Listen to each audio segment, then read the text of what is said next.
14 जून 2020 को सुशांत सिंह राजपूत ने आत्महत्या की और तब से अब तक लोग लगातार मुंबई पुलिस के काम करने के तरीके पर सवाल उठाते आए हैं कि इस केस को जिस तरह से मुंबई पुलिस हैंडल कर रही है वो किसी न किसी के दबाव में ज़रूर है। लेकिन अब मुंबई पुलिस ने सुप्रीम कोर्ट में हलफनामा दायर किया है और उसमें जो कहा गया है उससे मुंबई के लोग भी खासे नाराज़ हैं मुंबई पुलिस से। दरअसल में मुंबई पुलिस ने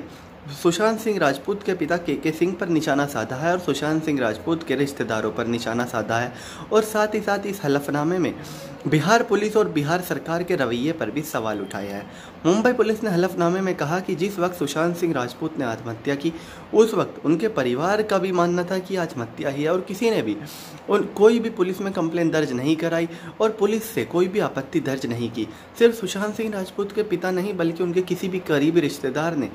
कुछ भी नहीं बोला और कोई भी आपत्ति दर्ज नहीं कराई। लेकिन इसके बाद सोच समझकर आरोप लगाए गए हैं सुशांत सिंह राजपूत के पिता की तरफ से, वो भी बिहार में जाकर, और कहा है कि सुशांत सिंह राजपूत के पिता ने जाकर सोच समझकर सभी वकीलों की सलाह लेकर ये आरोप लगाए हैं और साथ ही साथ इस केस को सीबीआई को ट्रांसफ़र करने के खिलाफ भी हलफनामा दिया है और साथ ही साथ ये भी कहा है कि अगर बिहार सरकार चाहे तो भी सीबीआई इस केस की जांच नहीं कर सकती क्योंकि जो घटना हुई है वो मुंबई में हुई है और मुंबई पुलिस की सहमति होना ज़रूरी है।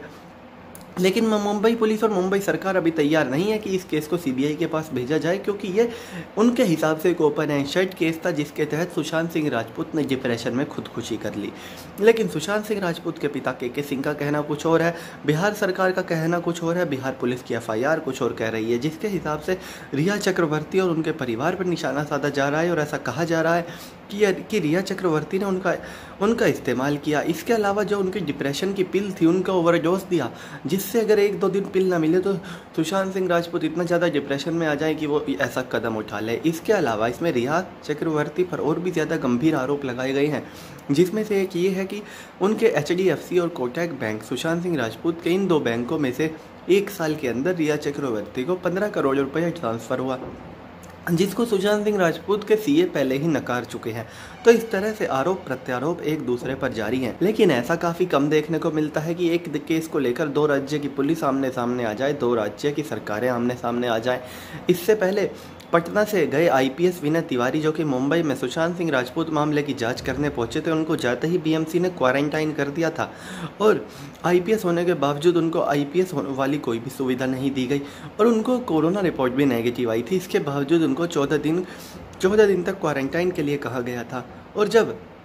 बिहार पुलिस ने नेगोशिएशन किया तो उनको 14 दिन से पहले क्वारंटाइन से बाहर सिर्फ इस शर्त पे निकाला गया कि वो अभी इसी वक्त वापस अपने राज्य बिहार लौट जाएंगे। जिसके बाद IPS विनय तिवारी ने भी कटाक्ष कसा था मुंबई पुलिस पर और BMC पर कि क्वारंटाइन वो नहीं थे बल्कि सुशांत सिंह राजपूत के मामले की जाँच थी और उनको क्वारंटाइन उन्होंने किया जो सुशांत सिंह राजपूत के मामले की जाँच को, जो उसकी सच्चाई है, उसको क्वारंटाइन ही रहने देना चाहते हैं। देखने वाली बात होगी अब सुप्रीम कोर्ट किसके पक्ष में फैसला सुनाएगा। फिलहाल सुप्रीम कोर्ट ने दोनों राज्य की पुलिस से उनका पक्ष मांगा है जिसके बाद सुप्रीम कोर्ट इस केस में अपना फैसला सुनाएगा। तो चलिए दोस्तों, मैं राहुल चौधरी, फिलहाल इस वीडियो के लिए इतना ही। आगे भी इसी तरह की देश दुनिया बॉलीवुड और खेल की तमाम खबरों के लिए बने रहिए मेरे साथ। जय माता दी।